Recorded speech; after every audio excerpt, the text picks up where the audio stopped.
Hello everyone, I'm Alexden96 or Taylor Denna, whatever you know me by. That was my phone. And today I wanted to show you basically my process of making every scene in the Hollow Knight in a Hollow Shell series. So here I am doing the background. I need to kind of need to do backgrounds first because at the very end, after animating and all that, doing something highly, somewhat more detailed, I'm not more inclined to do that. And yeah, just kind of, I was looking at a reference photo for how the style is. It's very interesting, the background for, if you pay close attention to the background, it's somewhat sketchy, more sketch-like than I initially thought it would be. So yeah, copy and pasting, kind of flipping them around to give like a more organic feel, so it's not like copy and paste like a pattern, even though you're not going to see the background very much. Yeah, adjusting the tones to match. I also wanted to do some atmospheric effect, so the blue lighting at the very beginning, or at the very top, would affect the colors and characters underneath. And I had already like sketched out the rough, what I wanted the characters to be. I've got the audio and the timing all set up. I can't really talk. Yep, just working on the table right now, in the shadows. I was going to have some characters be in front of the table and some of them behind, but just for ease, I decided to put them both behind the table. It's its own separate layer, and I just put it on top of the other groups of where the characters are at. And yeah.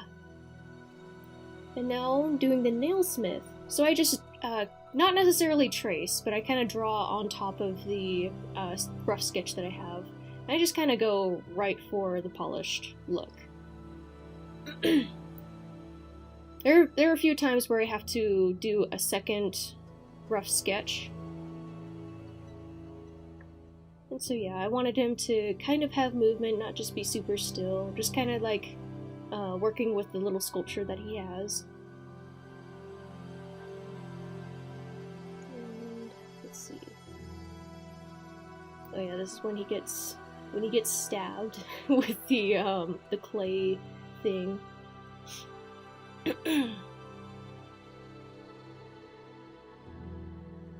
Yeah, but not too much. And I don't do everything in like one day or anything. This took about 5 hours, but I did not do this all in one day. I have like other projects, other things that I want to do, and sometimes with my work schedule I kind of I'm not feeling like drawing that day, and so that's one reason why these take a long time to do. And actually my favorite part about drawing the characters is actually coloring. It's a lot easier, it's a bit more soothing, and you just kind of zone out and do it. Using the eyedropper, and again with a reference photo too, trying to get as close to the colors as possible while also making them distinct from the background and distinct from each other.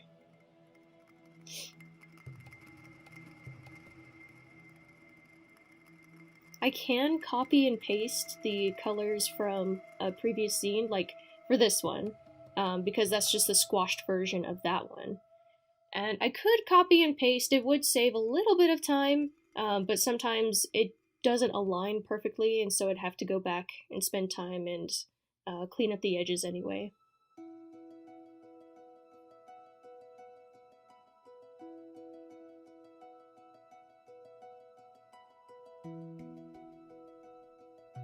I find coloring quite soothing.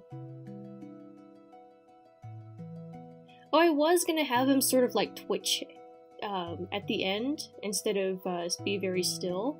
So I was just seeing what effect would be, like what twitching would look better. but I decided not to in the end. It just kind of looked weird. He's supposed to be dead, not barely alive.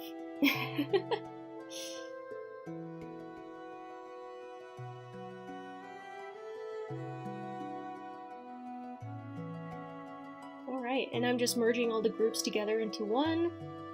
I like to keep things very organized, according to like character or effect, and that way when I go back and I see something that needs to be adjusted, it's very easy to find out where it is and adjust it accordingly.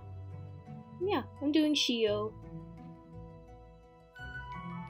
And I have to redraw. Well, I can copy and paste if I want the body to be still, but I kind of wanted that extra little sort of draw animation look instead of just like a still, one of those still ones. And yeah, I have to draw every single detailed little paint splatter on his smock, and yes, this takes a long time to do, and I have to color every detail too.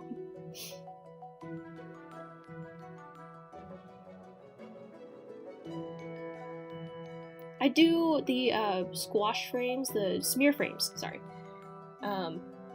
after making the second keyframe, or after making the keyframe, so that way I can just copy and paste and then squish it accordingly.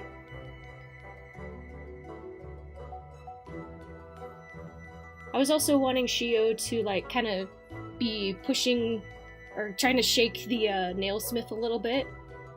That's why the Nailsmith was kind of twitching, because I wanted him to like kind of push him, trying to get him to wake up or whatever. And that also started looking weird, so I just kind of scrapped it all together. And there was a lot of elements moving in the background too, so I didn't want that to be too distracting.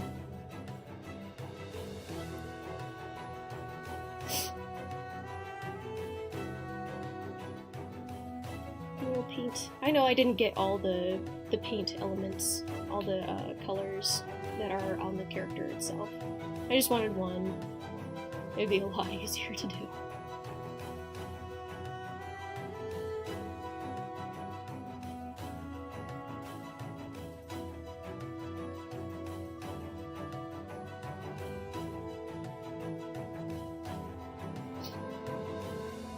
And at the very top you can see where the blue sort of fade in of the atmospheric effect is kind of changing the colors of the red, so it's a bit more purple. And eventually I like turn off the atmospheric effect so I'm not like messing up the colors when I use the eyedropper.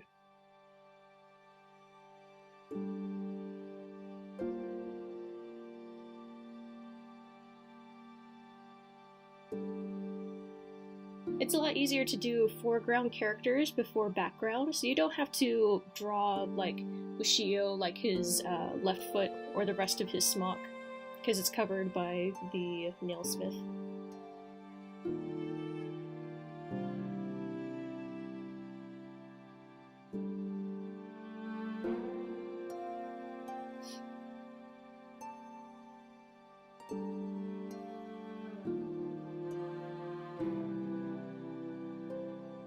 Little tears. And this was decided right at the last minute, where his brothers kind of fade in like the mafia. Yeah, that wasn't in the original, what I was originally planning, but I just figured since it was going to be very still, they were going to be very still at the very end, that there would be another movement in the background, kind of keep interest around the entire screen. And right now I'm doing Little Hollow. He's got that little clay thing and forms it into a nail. And I wasn't quite sure if this would work, just funny-wise, readability-wise.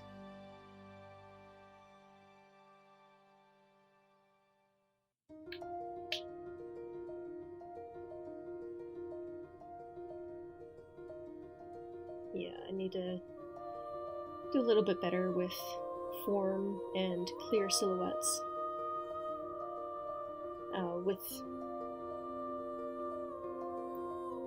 Just making sure that everything is clear, because this is very chaotic. I can't have a whole lot of movement, or else it's going to be really hard to understand what's going on. And like the Nailsmith, I wanted just a little bit of movement as he's forming the little clay into the sword. And I also wanted the clay to sort of form into the sword, so it's not just a lump and then all of a sudden it's a sword. There's an added bit of detail. And coloring him in. His colors have not changed since the very first Hollow Knight in a Hollow Shell series.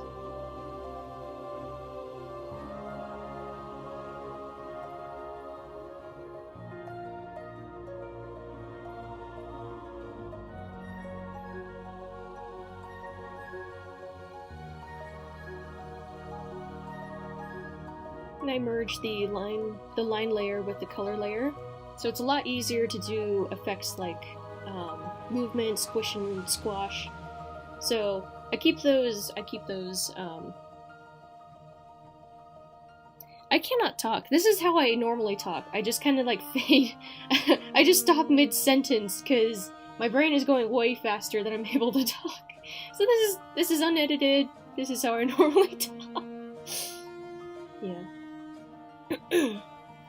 If you're trying to get like smoother animation, what I do is I do keyframes where at a certain point I want it to look like this, and then you go back and draw the in-between from that point to that point, point A to point B, and so it's a little bit, I don't know, it just makes the process a lot easier. Alright, and Hollow is done, and I'm making the Mask Painter. The Mask Painter has a lot of elements on him, and so, but it was still fun to draw. I think he was one of the ones that took the most time to do, because there were his masks, the straps on him. Yeah. I was really happy with how he turned out, and here I'm just aligning because there are some points where I wanted it to be very still. Again, for readability, because some movement, if there's too much movement, then it's just doesn't really make sense. Then again, I'm not quite sure if I'm like doing any of this right. I'm just trying out new techniques to make sure the effect is done, and so yeah. I'm not the absolute I'm not the absolute best at this, so take what I say with a grain of salt. I guess a grain of salt would be big in this world.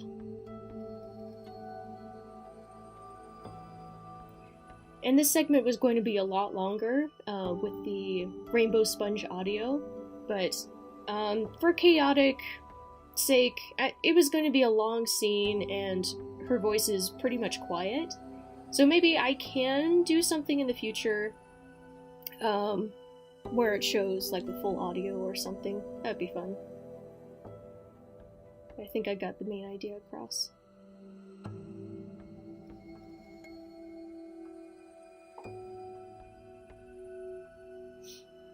And then again, my favorite part is coloring.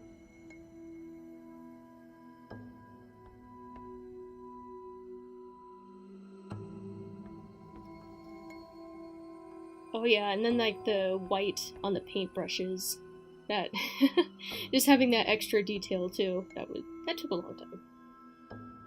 It was also hard to get the shape of his head right. It's got a little like chocolate swirl, or a little Hershey kiss thing. So yeah. And getting the lines just right too is kind of hard. It's a good thing that there's a undo button.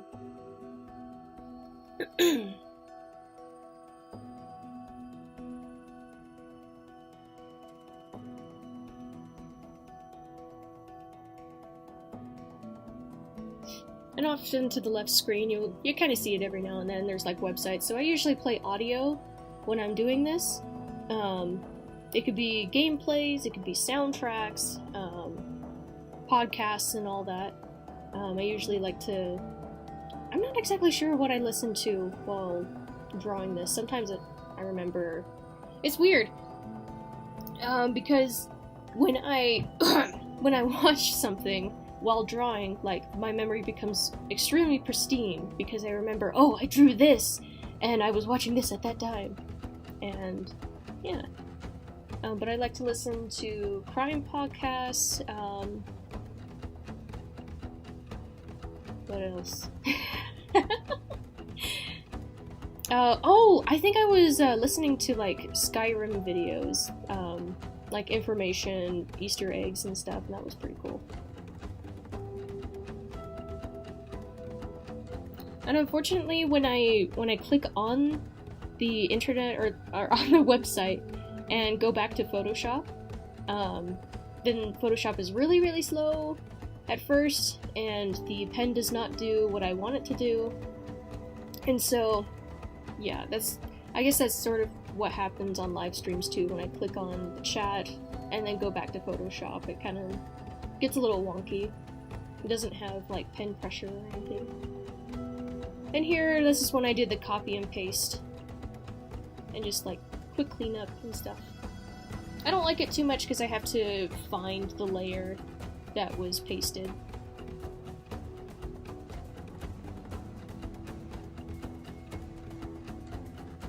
And this was a longer segment too, so it's a lot of layers to figure out.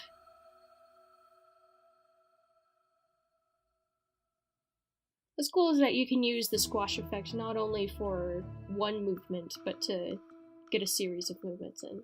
So I put the atmosphere back, adjusted the timing of when Hollow throws a thing. Yep, this is my timeline. That's the completed, clean, organized product. And so yeah, thank you all for watching. I hope this helped a little bit, and I'll see you in the next one. Sponge that is absolute. Oh my gosh. Are they incredible or what?